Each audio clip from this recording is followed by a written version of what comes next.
اعوذ باللہ السمیع العلیم من الشیطان اللعین الرجیم بسم اللہ الرحمن الرحیم الحمد للہ رب العالمین وصلی اللہ علی محمد وآلہ الطاہرین اللہم صلی علی محمد وآل محمد وعجل فرجہم.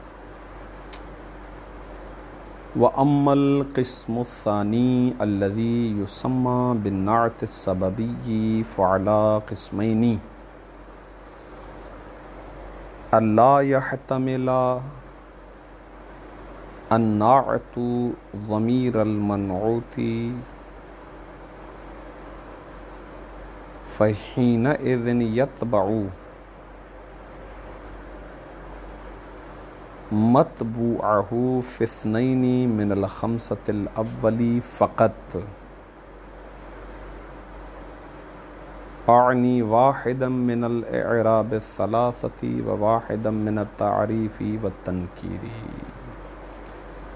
خوب آگاہ. موضوع گفتگو توابع، اور توابع میں سے پہلا تابع ہے نعت. گزشتہ درس میں ابتدائی مرحلے میں آپ کی خدمت میں نعت کی دو قسمیں تعریف کی ہی صورت میں بیان کی گئیں.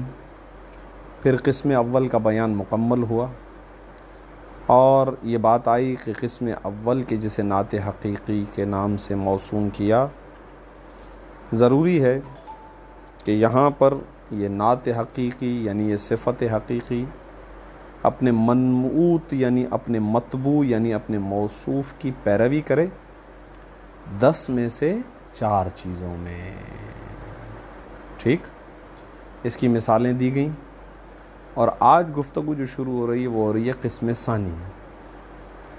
قسم ثانی کو انہوں نے نام دیا ہے نعت سببی، صفت سببی. کہہ رہے ہیں آقا اس کی 2 قسمیں ہیں. غور کیجئے گا، نعت حقیقی کی کوئی قسم نہیں ہے، وہ ایک ہی چیز ہے. خود نعت کی 2 قسمیں ہو گئی، نعت حقیقی اور سببی. اب نعت کی کوئی تقسیم نہیں ہے حقیقی کی، اب تقسیم آ گئی نعت سببی کی. کہہ رہے ہیں نعت سببی کی 2 قسمیں ہیں. پہلی قسم یہ کہ وہ جو صفت آئی ہے، وہ نعت آئی ہے، اس کے اندر ضمیر نہیں ہوتی. اور دوسری قسم وہ کہ جس کے اندر ضمیر ہوتی ہے.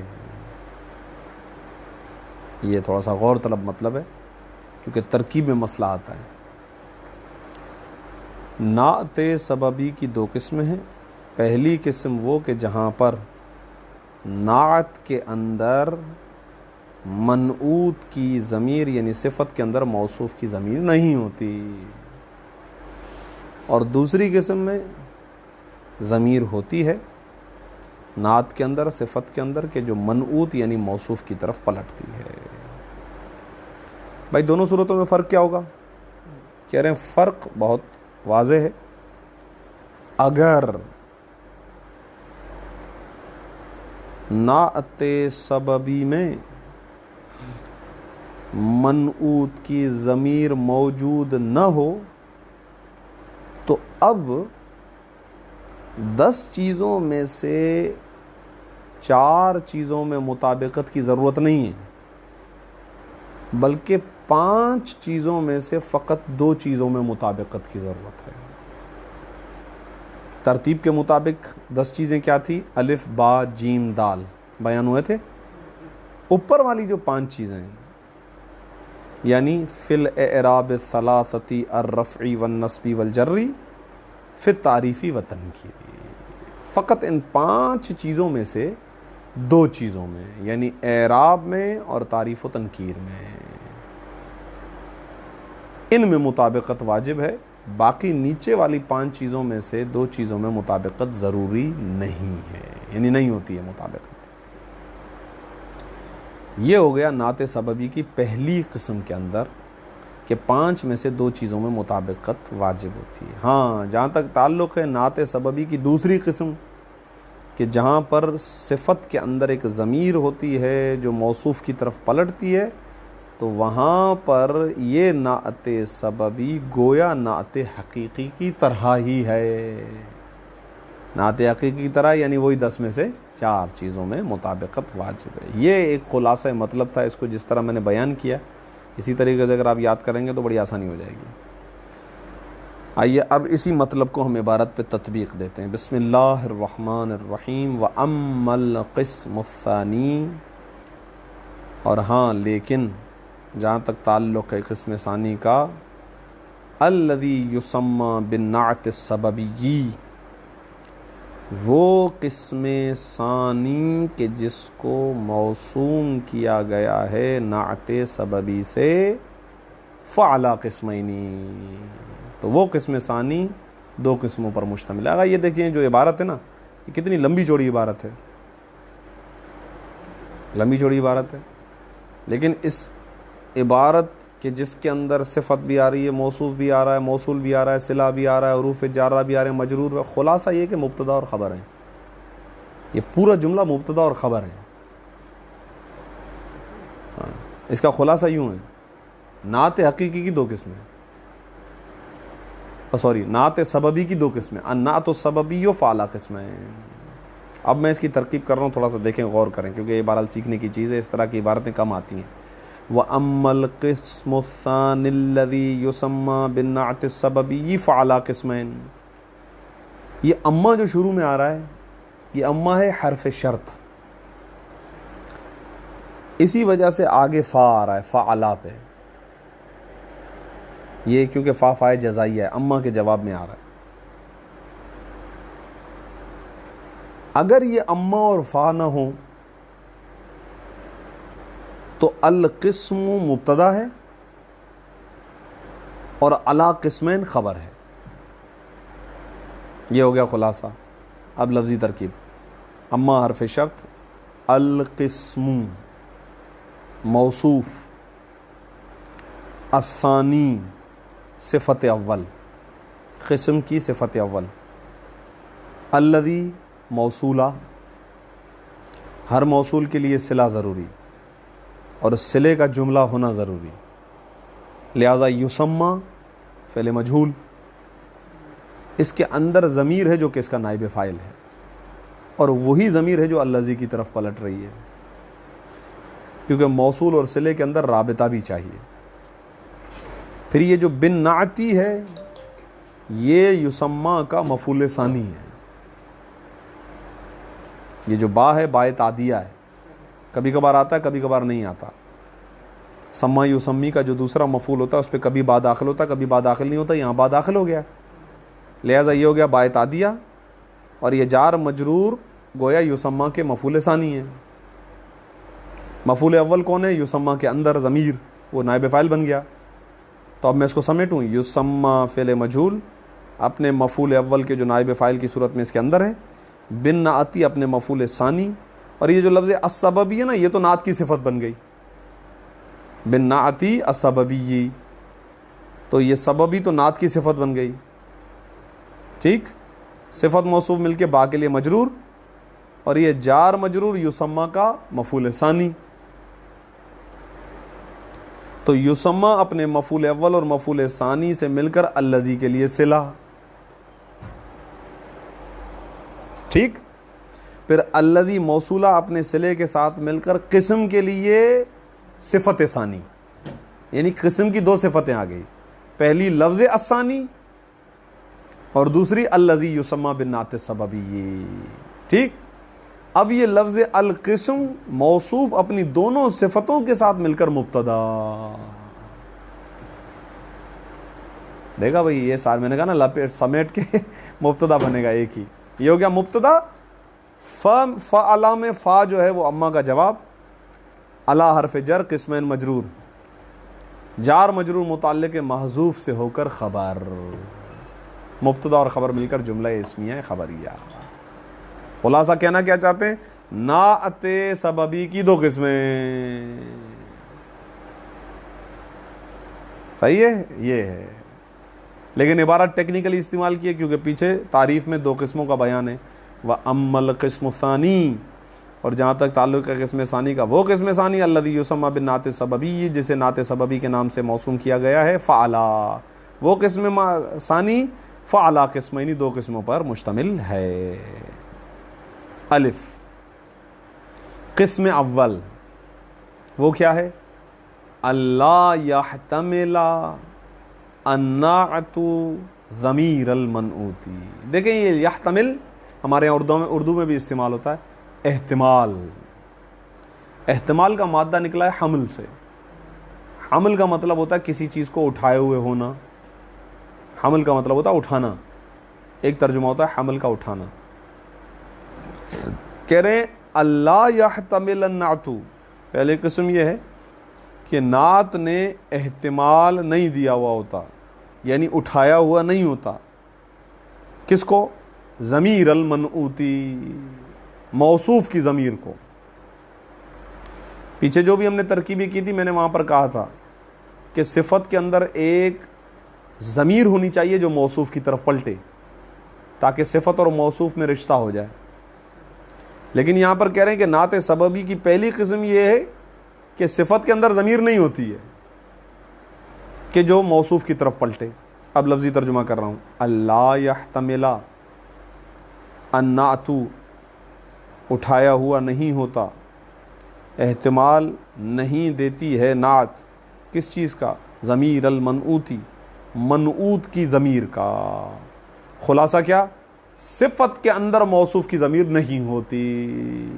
فحینئذ، بس اس صورت میں کہ جب احتمال نعت نہ ہو، احتمال ضمیر نہ ہو، یتبعو، یہ قسم پیروی کرتی ہے، اتباع کرتی ہے، مطبوعہ، اپنے مطبوع کی، فی اثنین من الخمسۃ الاولی، اچھا یہ اولی نہیں ہونا چاہیے، اولی ہونا چاہیے، خمسہ کی صفت ہے، صحیح ہے، فی الاثنین من الخمسۃ الاولی فقط۔ کہہ رہے ہیں یہاں پر یہ قسم پیروی کرے گی اپنے مطبوع کی فی اثنین، دو چیزوں میں، من الخمسۃ الاولی، پہلی والی 5 چیزوں میں سے فقط، یعنی 5 چیزوں میں سے 2 چیزوں میں پیروی ہوگی۔ یار کیا کہنا چاہ رہے ہیں ذرا کھل کے سمجھائیں۔ کہہ رہے ہیں بتلا دیتا ہوں، آنی، میری مراد یہ ہے کہ واحدم من الاعراب الثلاثتی، میری مراد ہے ایک اعراب ثلاثہ میں سے۔ اعراب ثلاثہ کیا ہیں؟ رفع و نصب و جر، ان میں سے کوئی ایک چیز پک کریں گے۔ وواحدم من التعریف التنکیری، اور تعریف و تنکیر میں سے کسی ایک چیز کو پک کریں گے۔ تو ٹوٹل چیزیں 5 میں سے 2 چیزوں کو اٹھانا ہے۔ خوب، ٹھیک ہے۔ پھر سوال کیا جائے گا یار مفرد تثنیہ جمع اور مذکر اور مؤنث میں مطابقت واجب نہیں ہے؟ کہہ رہے جی نہیں، بالکل جناب ایسا نہیں ہے۔ وَيَكُونُ مُفْرَدًا دَائِمًا، اور یہ نعت یعنی نعت سببی کی پہلی قسم، یہ نعت ہوتی ہے، کیا ہوتی ہے؟ مفردن دائمن، یعنی تثنیہ اور جمع نہیں ہوتی، مفرد ہوتی ہے ہمیشہ۔ وَيُرَاءَ، سوال کہ بھائی پھر اگر یہ ہمیشہ مفرد رہے گی تو یہ بھی تو ممکن ہے کہ موصوف تثنیہ ہو، موصوف جمع ہو، تو پھر تو یہ صفت اور موصوف میں مطابقت نہیں رہے گی۔ اس کا جواب وَيُرَاءَ، اور رعایت کی جائے گی، ما بعدہ، اس چیز کی کہ جو اس کے بعد ہے۔ اب وہ کیا ہے میں مثال پہ زیادہ تطبیق کروں گا۔ فی التأنیث والتذکیری، مذکر اور مؤنث ہونے میں اس چیز کی رعایت کی جائے گی کہ جو اس صفت کے بعد آنے والی چیز ہوتی ہے۔ آئیے مثال پر تطبیق کریں، کیونکہ دماغ کی انہوں نے جو ہے نا وہ بالکل دہی بنا دی ہے، ٹینشن ہو گئی ہے، مشکل ہو گئی ہیں عبارتیں۔ اب یہ سارا مطلب ہم اس پہ تطبیق دیتے ہیں۔ بسم اللہ الرحمن الرحیم۔ جاء الرجل الفاضل ابوہ، آیا میرے پاس ایک ایسا مرد کہ جس کا باپ فاضل ہے۔ پہلی بات تو یہ کہ یہ نعت سببی ہے، نعت حقیقی نہیں ہے۔ کیوں؟ کیونکہ الفاضل کا جو فضل ہے وہ رجل میں نہیں ہے، رجل کے باپ میں ہے۔ تعریف میں کہا تھا نا کہ صفت کا جو معنی ہے وہ اگر خود ہی مطبوع میں ہو تو نعت حقیقی، اور اگر متعلق مطبوع میں ہو تو نعت سببی. تو نعت سببی کی تعریف تو فٹ آ گئی. فاضل کا فضل رجل میں نہیں ہے، رجل کے باپ میں، ابو میں ہے. ٹھیک، یہ ہو گیا نعت سببی. اب کہہ رہے ہیں نعت سببی کی دو قسمیں ہیں. پہلی وہ قسم ہے کہ جس کے اندر صفت کے اندر ضمیر نہیں ہوتی. کیا مطلب؟ الفاضل وہ نعت ہے کہ جس کے اندر ضمیر نہیں ہے. کیوں؟ کیونکہ آگے آ رہا ہے لفظ ابو، اور یہ لفظ ابو ہی الفاضل کا فاعل ہے. اس کا مطلب یہاں فاضل میں ضمیر نہیں ہے. یہ بھی بات واضح ہو گئی. اب ہم فَيَتْبَعُ مَطْبُوعَهُ فِي اثْنَيْنِ مِنَ الْخَمْسَةِ الْأُوَّلِ والی بات کی تطبیق کرتے ہیں. کہہ رہے ہیں آقا یہ جو فاضل ہے یہ رجل کے ساتھ مطابقت رکھے گا 5 میں سے 2 چیزوں میں. پہلی چیز اعراب ہے نا، رجل بھی مرفوع ہے، فاضل بھی مرفوع ہے. دوسری چیز معرفہ اور نکرہ ہونے میں، کیونکہ الرجل معرفہ ہے تو الفضل بھی معرفہ ہے. صحیح ہے؟ 5 میں سے 2 چیزیں ہو گئی. اب یہ مطابقت ضروری نہیں ہے کہ دونوں مفرد ہونے چاہیے، یہ مطابقت ضروری نہیں ہے کہ دونوں مذکر ہونے چاہیے، یہ ضروری نہیں ہے. یہ کہاں پتہ چلے گا؟ اتفاق سے اس مثال میں تو 5 میں سے 10 چیزوں میں ہی ہے، 10 میں سے 4 چیزوں میں ہی ہے، لیکن آگے ایسی مثالیں آنے والی ہیں جس کے اندر ہماری بات واضح ہو جائے گی. ٹھیک ہے، یہ یہاں تک ہماری تعریف مکمل ہو گئی. ٹھیک ہے، ایک اور جملہ آیا تھا نیچے، وَيَكُونُ مُفْرَدًا دَائِمًا وَيُرَاءَ مَا بَعْدَهُ فِي التَّأْنِيثِ وَالتَّذْكِيرِ. کہہ رہے ہیں یہ ہمیشہ مفرد رہے گا. فاضل مفرد ہے؟ جی ہاں بالکل مفرد ہے. کہہ رہے ہیں اب جو اس فاضل کے بعد ہے، فاضل کے بعد کون ہے؟ ابو. کہہ رہے اس ابو کے اعتبار سے رجل کو دیکھا جائے گا. رجل مذکر تو ابو مذکر. اگر یہاں پر کوئی مؤنث ہوتا تو آگے مؤنث آئے گا. یعنی مطابقت صفت اور موصوف میں نہیں دیکھی جائے گی، بلکہ صفت کے بعد جو چیز آ رہی ہے اس کے اندر اور موصوف کے اندر مطابقت کو دیکھا جائے کہ کس چیز میں؟ مذکر اور مؤنث ہونے میں. یہ 4 چیزوں کا جواب انہوں نے دے دیا ہے. مشکل تو بات ہے، بہرحال اس میں کوئی شک نہیں ہے. آتے ہیں ہم اگلی مثال میں. ترکیب ہو گئی تقریباً. ابو فاضل کا فاعل ہو گیا، اور الفاضل صیغہ اسم فاعل اپنے فاعل کے ساتھ مل کر رجل کے لیے صفت ختم. پھر جاء الرجلان الفاضل ابوہما. اب دیکھا آپ نے، الرجلان کس حالت میں؟ حالت رفع میں. ٹھیک ہے، تو الفاضل بھی حالت رفع میں. یہاں تک تو صحیح ہے. اچھا، الرجلان معرفہ ہے، الفاضل بھی معرفہ. الف لام لگا نا، صحیح ہے، الف لام لگ گیا نا تو معرفہ ہو گیا. ٹھیک ہے، اور الفاضل بھی معرفہ ہو گیا. لیکن آپ نے دیکھا الرجلان تثنیہ ہے اور فاضل مفرد ہے. دیکھا کیوں؟ اس لیے کہ آغا یہاں پر فاضل کے اندر ضمیر نہیں ہے جو رجلان کی طرف پلٹے. فاضل کے اندر ضمیر نہیں ہے، تو اس لیے کہا کہ اب مطابقت فقط 5 میں سے 2 چیزوں میں ہوگی، بعد والی 5 چیزوں کے اندر مطابقت نہیں ہوگی. تو ایک کی ہم نے جھلکی دیکھ لی کہ رجلان تثنیہ اور فاضل مفرد. اور یہ جملہ اوپر کہہ چکے تھے وَيَكُونُ مُفْرَدًا دَائِمًا، کہ یہاں پر صفت ہمیشہ مفرد رہے گی. تو مطابقت کس میں ہوگی؟ مطابقت بعد والے میں ہوگی. آتے ہیں دیکھتے ہیں. ابو ہما، ہما کی ضمیر کہاں پلٹ رہی ہے؟ وہی رجلان کی طرف. ٹھیک ہے، چلیں ترجمہ. آئے میرے پاس 2 ایسے مرد کہ فاضل ہے ان دونوں کا باپ. صحیح ہے. چلیں پھر آگے. والرجال الفاضل ابوہم، دونوں مرفوع دونوں معرفہ، لیکن پہلا والا جمع ہے اور الفاضل مفرد ہے کیونکہ اس کو ہمیشہ مفرد رہنا ہے، اور فاضل کے اندر ضمیر نہیں ہے کیونکہ ابو اس کا فاعل ہے. اور آگے آ رہی ہے ضمیر ہم، وہ رجال کی طرف پلٹ رہی ہے. ترجمہ. آئے میرے پاس وہ مرد کہ فاضل ہے ان کا باپ. ان سب کا باپ کیا ہے؟ فاضل ہے. کیا ہوا؟ اور زیادہ واضح ہونے والا ہے اگلی مثالوں میں، دقت کریں. جاء الرجل الفاضلۃ امہ.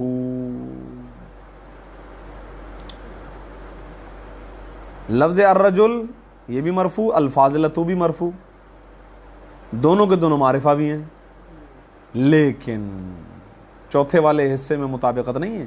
رجل مذکر ہے، الفاضلۃ مؤنث ہے. مطابقت کس کے ذریعے سے ہوگی؟ وہ جو بعد میں آ رہا ہے اس کے ذریعے سے ہوگی، وہ ہے کیونکہ الفاضلۃ بھی مؤنث ہے اور بھی مؤنث ہے. ٹھیک ہے.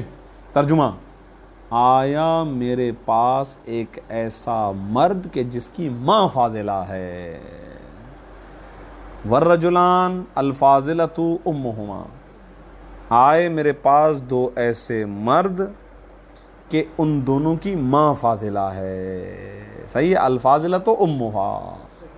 والرجال آئے میرے پاس ایسے مرد کہ فاضلہ ہے ان کی ماں. میں جس طرح ترجمہ کر رہا ہوں نا اس طرح آپ کو آسانی ہوگی، ورنہ مشکل ہوگا ترجمہ کرنا. وجاءت المرأۃ. دیکھا اب آ گیا مرأہ. مرأہ مؤنث بھی ہے مفرد بھی ہے، اور آگے آ رہا ہے الفاضل، وہ مذکر ہے. تو دیکھا مذکر اور مؤنث میں مطابقت نہیں ہے.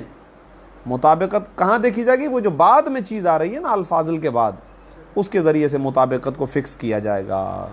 آئی میرے پاس ایک ایسی عورت کہ جس کا باپ فاضل ہے. والمرأتان.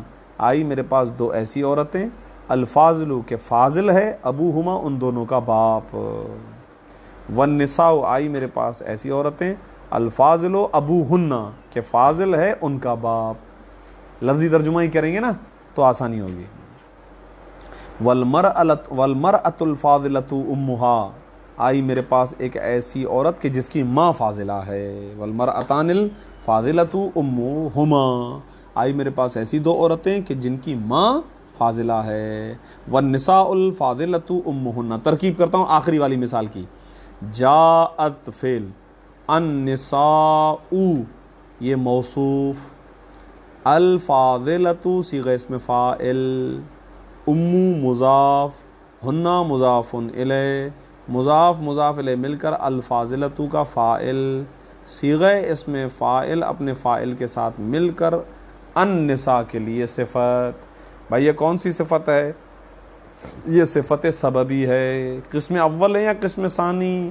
بابا یہ قسم اول ہے. کیوں؟ کیونکہ یہاں پر الفاضلہ کے اندر ضمیر نہیں ہے کہ جو نساء کی طرف پلٹے. صحیح ہے. کوئی سوال ہے؟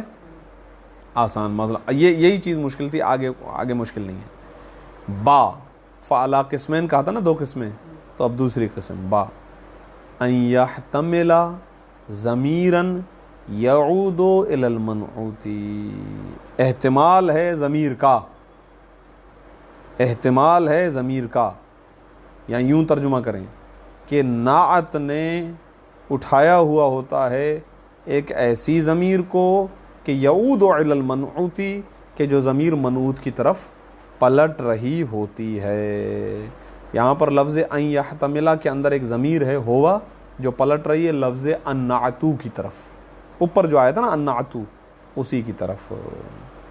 فحین اذن، بس اس صورت میں کن نعت الحقیقی، یہ نعت حقیقی کی طرح ہے، یعنی 10 میں سے 4 چیزوں میں مطابقت واجب ہو جائے گی. نحو جاء الرجل الکریم الابی.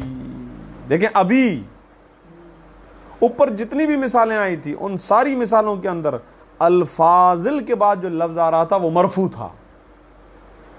وہ مرفوع اسی وجہ سے تھا کیونکہ وہ فاضل کا فاعل تھا. لیکن اب اس مثال کے اندر جو لفظ کریم کے بعد لفظ اب آ رہا ہے یہ مجرور ہے. اگرچہ اب ایک بات بتلانے والا ہوں، وہ کیا؟ اگرچہ یہ اب بھی فاعل ہی ہے، یہ اب بھی فاعل ہی ہے. اس کا مطلب کیا ہوا؟ لفظاً مجرور، معنن، محلن نہیں، محلن تو مبنی کے اعراب ہوتے نا، معنی کے لحاظ سے مرفوع۔ یہ نقطہ بڑا قیمتی ہے، اور یہ ترکیب انشاءاللہ بالتفصیل صفت مشبہ کی بحث کے اندر ہم پڑھیں گے کہ اگر صفت مشبہ کے بعد والا اسم مجرور ہو تو اس صورت میں ہم لفظ صفت کے اندر ایک ضمیر کو فرض کرتے ہیں، کیونکہ الکریم، الاب جو ہے نا وہ تو مجرور ہے، اب کریم کے اندر ہمیں ایک ضمیر کو فرض کرتے ہیں۔ اب میں ترکیب کروں گا تو اس پہ تطبیق زیادہ صحیح ہو جائے گی۔ جاء الرجل الکریم الابی، ہے یہ بھی نعت سببی، یعنی ترجمہ یہی ہوگا کہ آیا میرے پاس وہ شخص کے جس کا باپ کریم ہے، لیکن ترکیب یوں کریں گے، جاء فعل الرجل مرفوع لفظاً موصوف، لفظ الکریم مضاف، الابی مضاف الیہ، اور یہ مضاف مضاف الیہ مل کر الرجلوں کا الرجلوں کی صفت،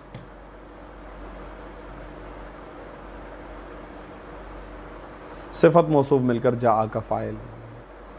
لیکن ٹھہریں، ابھی یہاں پہ کہانی بہت بڑی ہے۔ وہ کیا ہے؟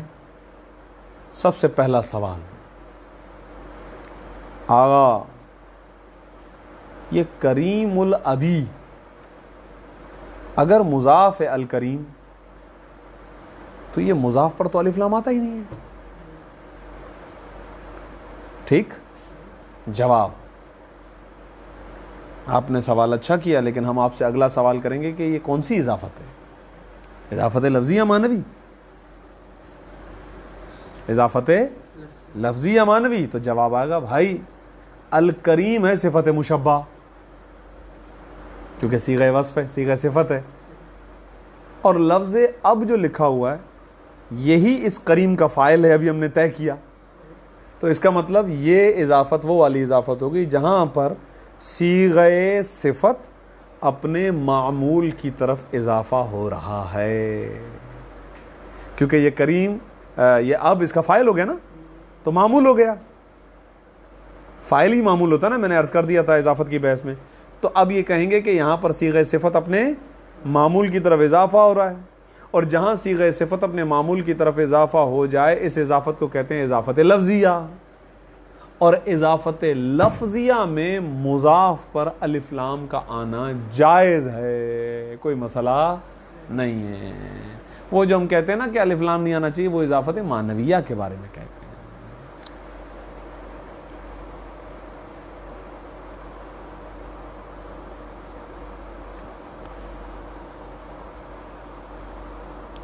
ٹھیک ہے؟ لفظ الکریم مرفوع لفظاً صیغہ صفت، صفت مشبہ، اس کو بھی فاعل کی ضرورت ہوتی ہے، تو الابی اس کا فاعل ہے، یہ اضافت لفظی ہے۔ اب آئیے، یاد ہوگا آپ کو اضافت لفظیہ کے اندر مرحوم نے، اس صاحب ہدایہ نے ایک جملہ کہا تھا، انہوں نے کہا تھا وہیا، اور یہ اضافت فی تقدیر الانفصالی فی اللفظی، یہ لفظ میں انفصال کی تقدیر میں، کیوں؟ کیونکہ جب ہم اضافت معنویہ کرتے ہیں تو ہم یہی ترکیب کرتے ہیں، کیا؟ یہ مضاف، یہ مضاف ہے، لیکن اضافت لفظیہ میں ہمیں یہ کہنے کے بعد کہ یہ مضاف ہے اور یہ مضاف ہے، اس کے باوجود بھی ہمیں جانا پڑتا ہے اس ڈیٹیل کے اندر کہ یہ صیغہ صفت ہے، یہ اس کا معمول ہے، یہ اس کا فاعل ہے، تو کہتے ہیں کہ آغا جان اس اعتبار سے یہ تقدیر انفصال میں، گویا اضافت ہونے کے باوجود بھی گویا منفصل ہے، الگ ہے، کہ ہمیں کہنا پڑ رہا ہے یہ صیغہ صفت ہے اور اس کے بعد وہ اس کا فاعل ہے، الابی اس کا فاعل ہے۔ یہ بھی ایک نقطہ اس کے اندر یہاں پر صدق آ جائے گا، ٹھیک ہے نا؟ خوب، یہ مطلب یہاں پہ مکمل ہو گیا الحمدللہ، اس کے اندر اب کوئی سوال نہیں ہے۔ اب ہم کہیں گے کہ جناب الکریم میں یہاں پر ایک ضمیر ہے کہ جو ضمیر پلٹ رہی ہے الرجل کی طرف. ہاں ایک سوال آ سکتا ہے کہ بابا وہ کریم ترکیب، وہ ضمیر ترکیب میں کیا ہے؟ یہ ایک سوال اپنی جگہ پر ہے کہ یار یہ ترکیب میں پھر کیا ہے؟ بابا اس کی کوئی ترکیب نہیں ہے، کچھ بھی نہیں ہے وہ ترکیب. ہم نے یہاں پر فقط اس کو فرض کیا. کیوں؟ کیونکہ صفت مشبہ کی بحث کے اندر ہم پڑھیں گے کہ صفت مشبہ کے بعد اسم یا مرفوع ہوتا ہے یا منصوب ہوتا ہے یا مجرور ہوتا ہے. صفت مشبہ کے بعد جو اسم ہوتا ہے یا وہ منصوب ہوتا ہے یا وہ مرفوع ہوتا ہے یا وہ منصوب ہوتا ہے یا مجرور. جس وقت صفت مشبہ کے بعد کوئی اسم مرفوع ہو تو وہ تو اس کا فاعل ہے، اور جس وقت وہ اس کا فاعل بن جائے مرفوع حالت میں تو اس وقت صفت مشبہ کے اندر کوئی ضمیر نہیں ہوتی، جیسا کہ ابھی ہم نے پہلی قسم میں پڑھ بھی لیا. یہ لفظ ابو جو آ رہا تھا، ابو اور امو، یہ اس کا فاعل تھے، مرفوع بھی تھے. جو مرفوع ہے تو اندر فاضل کے اندر کچھ بھی نہیں تھا اوپر.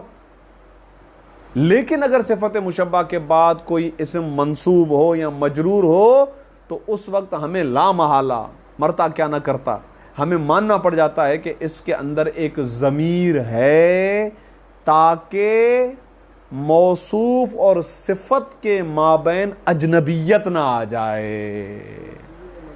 ہاں مجرور اور منصوب، جیسا کہ ابھی یہاں پر الابی جو ہے وہ مجرور آ گیا نا.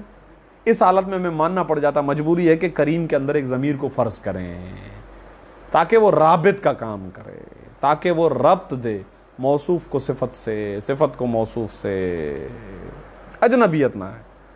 وَإِلَّا کوئی اس کی ترکیب نہیں ہے، مگر یہ کہ کوئی کھینچ تان کے کوئی ترکیب کوئی نکال کے لے آئے تو بھلے لے آئے. وہ ساری اختراعات ہوں گی اور کچھ نہیں ہے. بہرحال یہ تھوڑا مسئلہ آسان نہیں ہے، مشکل ہے، اس کو تھوڑا سا محنت اور جدت کی ضرورت ہے. یہ مطلب ایک مرتبہ ذہن سے نکل جائے نا تو پھر یہ دوبارہ ذہن میں آتا نہیں ہے، بڑا مشکل مطلب ہے. والرجلانی الکریما الابی، تو رجلان موصوف، لفظ الکریمہ مضاف، لفظ الابی مضاف الیہ. اب دیکھا آپ نے یہاں پر فرق دیکھا، الکریمہ تثنیہ ہے، نون گری ہے اضافت کی وجہ سے، اور اسی لیے تثنیہ کا صیغہ بنایا گیا کیونکہ الرجلان تثنیہ ہے. 10 میں سے 4 چیزوں میں مطابقت دینی پڑے گی. ٹھیک ہے. سوال آیا الکریمہ کے اندر کیا ہے؟ کہیں گے کریمہ کے اندر ضمیر ہے. ٹھیک ہے، وہی ضمیر ہے جو لفظ الرجلان کی طرف پلٹ رہی ہے. بھائی الکریمہ کا فاعل کون ہے؟ فاعل وہی اب ہے، ترجمہ بھی وہی ہوگا سببی والا، کہ آئے میرے پاس 2 ایسے مرد کہ جن کا باپ کریم ہے. یہ نہیں کہیں گے کہ وہ دونوں کریم ہیں، نہیں نہیں نہیں نہیں، جن کا باپ کریم ہے. والرجال الکرام الابی، یہاں پر بھی ایسا ہی ہے کہ رجال اور کرام میں 100% مطابقت ہے 10 میں سے 4 چیزوں میں. پھر لفظ الرجل، معذرت، لفظ الکرام اضافہ ہو رہا ہے لفظ الاب کی طرف، اور لفظ الکرام کے اندر ضمیر ہے جو پلٹ رہی ہے الرجال کی طرف. یہ اہم مطلب ہے. والمرأۃ الکریمۃ الابی، آئی میرے پاس ایک عورت کہ جس کا باپ کریم ہے. اگرچہ لفظ الکریمہ لکھا ہوا ہے لیکن ہم ترجمہ کریں گے جس کا باپ کریم ہے. ہاں کیونکہ یہ نعت سبب ہی ہے. ٹھیک ہے نا، ترجمہ ذہن میں رکھنا ہے، یہ بہت ملی جلی چیزیں قریب ہے. آیا میرے پاس ایسا مرد کہ جس کا باپ کریم ہے. بھائی یہ کون سی نعت ہے؟ کہہ رہے ہیں آگا یہ نعت سببی ہے.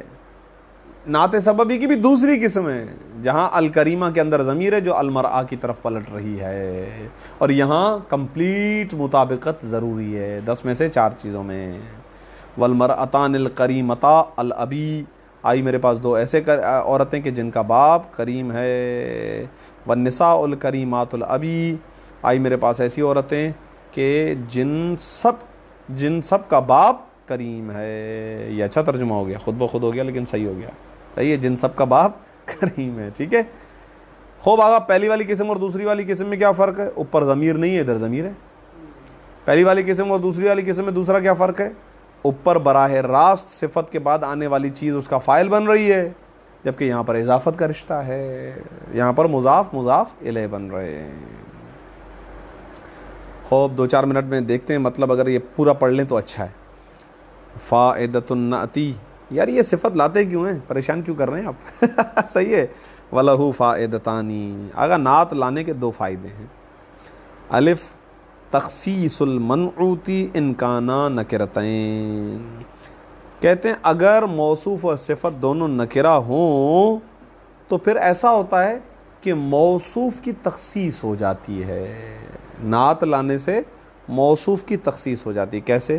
تخصیص المنعوتی, منعوت کو خاص کرنا, ان کانا نکرتین, اگر نعت اور منعوت دونوں نکرہ ہوں. جیسے نحو جاءنی رجل عالم, آیا میرے پاس ایک ایسا شخص کہ جو عالم ہے. پہلے یہ لفظ رجل جو ہے منعوت, اس سے مراد تھا دنیا کا ہر مرد, لیکن جب میں نے کہا کہ میرے پاس عالم مرد آیا ہے تو اب اس کے اندر تخصیص آ گئی. اس کا مطلب جاہل مرد مراد نہیں ہے. واضح ہو گیا؟ منعوت کی تخصیص ہو گئی. اور کبھی کبھار توضیح المنعوتی, کبھی کبھار منعوت یعنی موصوف کی وضاحت, اس کو واضح کرنا, یہ فائدہ ہوتا ہے. ایسا کب ہوتا ہے؟ ان کانا معرفتین, اگر دونوں کے دونوں یعنی صفت اور موصوف دونوں معرفہ ہوں. جاءنی زید الفاضل, آیا میرے پاس زید. جب زید کہا تو زید تو ہے ہی معرفہ, اور جو معرفہ ہوتا ہے وہ مشہور ہوتا ہے, اس کو معرفہ کہتے ہیں کیونکہ وہ معلوم ہوتا ہے, واضح ہوتا ہے, آشکار ہوتا ہے. تو پھر الفاضل کو لانے کی ضرورت کیا تھی؟ کہہ رہے ہیں الفاضل کو لائیں تاکہ زید تھوڑا سا اور واضح ہو جائے. جاءنی زید الفاضل, آیا میرے پاس وہ زید کہ جو فاضل ہے. تو یہاں پر الفاضل لانے کا فائدہ کیا ہے؟ توضیح. ہاں کہہ رہے ہیں ایک اور فائدہ بھی کتابوں میں ذکر ہے, وہ ہے وقد یکون النعت للثناء والمدح. بس اب خدا تو عارف المعارف ہے, پروردگار عالم کے لیے نہیں کہا جائے گا کہ جناب اس کی توضیح ہو رہی ہے یا اس کی وضاحت ہو رہی ہے. نہیں نہیں نہیں, اب اس کی جو صفتیں لائی جا رہی ہیں وہ صفتیں اس لیے نہیں لائی جا رہی بلکہ اس کی تعریف کرنے کے لیے, اس کی ثنا کرنے کے لیے, اس کی مدح کرنے کے لیے. وقد یکون النعت للثناء والمدح, اور بسا اوقات نعت ہوتی ہے ثنا کے لیے اور مدح کے لیے. نحو بسم اللہ الرحمن الرحیم, یہاں پر لفظ الرحیم اور لفظ الرحیم اور رحمان دونوں لفظ اللہ کی صفتیں ہیں, لیکن نہ تو یہ تخصیص کے لیے آئی ہیں اور نہ ہی یہ توضیح کے لیے آئی ہیں, بلکہ یہ ثنا کے لیے آئی ہیں, تعریف کے لیے آئی ہیں. اور کبھی کبھار وللذمی, اور کبھی کبھار کیا کہتے ہیں, شیطان بھی بڑا آشکار ہے, واضح ہے, بالکل کھلی ہوئی چیز ہے, صحیح ہے, تو اس کی صفت بھی اگر لائی جا رہی ہے تو وہ مذمت کے لیے لائی جا رہی ہے. اس کا مطلب نعت کبھی کبھار مذمت کے لیے بھی لائی جاتی ہے. نحو اعوذ باللہ من الشیطان الرجیم, یہاں پر لفظ الرجیم شیطان کی صفت ہے اور یہ صفت لائی گئی ہے مذمت کے لیے. اور تیسرا فائدہ یعنی گویا ایکسٹرا فوائد ہیں وللتأکید, اور کبھی کبھار تاکید کے لیے لائی جاتی ہے, کوئی فائدہ نہیں ہوتا ہے سوائے اس کے کہ تاکید ہے. نحو قولہ تعالی, جیسے اللہ تعالیٰ کا یہ قول سورہ مبارک حاقہ آیت نمبر 14, فَإِذَا نُفِخَ فِي الصُّورِ نَفْخَةٌ وَاحِدَةٌ, کیونکہ نفخہ ہے تو نکرہ, لیکن اس کے اندر تخصیص کی کیا گنجائش ہے, وہ تو پہلے سے ہی مفرد ہے. اب لفظ واحدہ کی ضرورت کیا ہے؟ نفخۃن ایک مفرد سیگا, واحدہ لانے کی کیا ضرورت ہے؟ کوئی ضرورت نہیں. لیکن اب اگر یہاں پر واحدہ آیا ہے تو وہ نفخہ کے لیے تاکید ہے. تو یہاں پر جو صفت لائی گئی ہے وہ تاکید کے لیے لائی گئی ہے. تنبیہانی, دو مطلب اہم ہیں جو اگر گزشتہ عبارتوں کے اندر دقت کی جائے تو واضح ہیں, لیکن پھر بھی ہم اس کو آشکار کر دیتے ہیں. الاول یعنی التنبیہ الاول, ان النکرۃ, اچھا یہ بڑے اہم فوائد ہیں, ان کو یاد کریے گا. ان النکرۃ توصف بالجملۃ الخبریۃ, کہہ رہے ہیں بالتحقیق نکرہ کی بسا اوقات توصیف کی جاتی ہے جملہ خبریہ کے ذریعے سے. اس کا مطلب کیا ہوا کہ جملہ بھی صفت بنتا ہے. کب؟ جب وہ نکرہ کے بعد آ جائے. مثال, نہ وہ مررت برجل ابوہ قائم, میں گزرا ایک ایسے شخص کے پاس سے کہ جس کا باپ قائم ہے. اب اس مثال کے اندر نکرہ کون ہے؟ رجل. جملہ خبریہ کون ہے؟ ابوہ قائم. ترکیب کرتا ہوں, مررت بالفعل بفاعل, بار فجل, رجل مجرور لفظاً موصوف. صفت کیا ہے؟ یہ پورا جملہ صفت ہے. کیسے؟ ابوہ مضاف مضاف الیہ مل کر مبتدا, قائم خبر, مبتدا اور خبر مل کر جملہ اسمیہ خبریہ ہو کر محلن مجرور، کیونکہ جملے کے اعراب محلی ہوتے ہیں، وہ مبنی کے حکم میں ہوتا ہے، اور مجرور اس لیے کیونکہ رجل کی صفت ہے. صحیح ہے، نکرہ کے بعد جملہ صفت. اچھا ایک اور جملہ خبریہ کی مثال دے رہے ہیں، وہ جملہ فعلیہ ہے. وہ کیا ہے؟ قام ابوہ، پورا جملہ مررت برجل قام ابوہ، گزرا میں ایک ایسے شخص کے پاس کے جس کا باپ قائم تھا. ترجمہ ہو گیا. ترکیب قام فعل ابوہ فاعل، فعل اور فاعل مل کر جملہ فعلیہ خبریہ ہو کر محلن مجرور. کیوں؟ رجل کی صفت. ٹھیک ہے. لیکن اگر معرفہ کے بعد آ جائے نا پھر وہ جملہ نہیں بنتا، وہ صفت نہیں بنے گا، پھر وہ حال بنے گا. اور حال کے اعراب کیا ہوتے ہیں؟ منصوب. حال منصوب ہوتا ہے تو ہم کہیں گے محلن منصوب. ولا تقع الجملۃ صفۃ للمعرفتی، اور جملہ صفت نہیں واقع ہوتا ہے معرفہ کے لیے. وَإِنْ وَقَعَتْ بَعْدَ الْمَعْرِفَةِ، اور اگر جملہ واقع ہو جائے معرفہ کے بعد فَهِيَ فِي مَحَلِّ نَصْبٍ، تو وہ محلن منصوب ہوتا ہے. عَلَى الْحَالِ، حال کی بنیاد پر، یعنی حال ہوتا ہے. کما مرہ، جیسا کہ مثال پیچھے گزر چکی ہے حال کی بحث میں، حال کی جو بحث آئی تھی نا وہاں پر یہ بحث گزر چکی ہے، دوبارہ مثال دے رہے ہیں. مررت بزید ابوہ عالم، میں گزرا زید کے پاس سے اس حال میں کہ زید کا باپ عالم ہے. ترکیب مررت فعل با فاعل، با حرف جر، زید مجرور لفظاً ذوالحال. ٹھیک، موصوف نہیں، ذوالحال، کیونکہ زید معرفہ ہے نا. ابوہ مضاف مضاف الیہ مل کر مبتدا، عالم خبر، مبتدا اور خبر مل کر جملہ اسمیہ خبریہ ہو کر محلن منصوب. بھائی محلن منصوب کیوں؟ کیونکہ یہ حال ہے. کس کے لیے؟ زید کے لیے.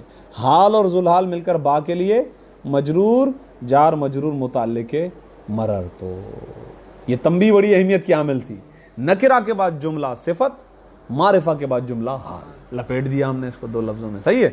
آخری تنبیہ کہہ رہے ہیں بابا دیکھو ابھی ہم بات کر رہے تھے صفت موصوف کی، بس یہ یاد رکھیے گا ضمیر نہ صفت بنے گی کبھی نہ موصوف بنے گی کبھی. آسان. با آسانی دوسری چیز، یعنی دوسری تنبیہ، الضمیر لا یوصف ولا یوصف بہ، ضمیر نہ صفت بنتی ہے ولا یوصف بہ، نہ موصوف بنتی ہے. آسان ترجمہ یہی ہے، آسان ترجمہ جو ابھی میں نے کیا. لا یوصف، نہ اس کے ذریعے سے وصف بیان کی جاتی، نہ اس کی توصیف کی جاتی ہے، نہ یعنی نہ موصوف بنتی. پہلے والے سے مراد ہے موصوف. ولا یوصف بہ، اور نہ ہی اس کے ذریعے سے صفت لائی جاتی ہے، یعنی نہ صفت بنتی ہے. تو یا جو پہلا والا یوصف آیا اس سے مراد ہے صفت، اور بعد میں جو لا یوصف بہ آیا اس سے مراد ہے موصوف. صلی اللہ علی محمد و آلہ الطاہرین.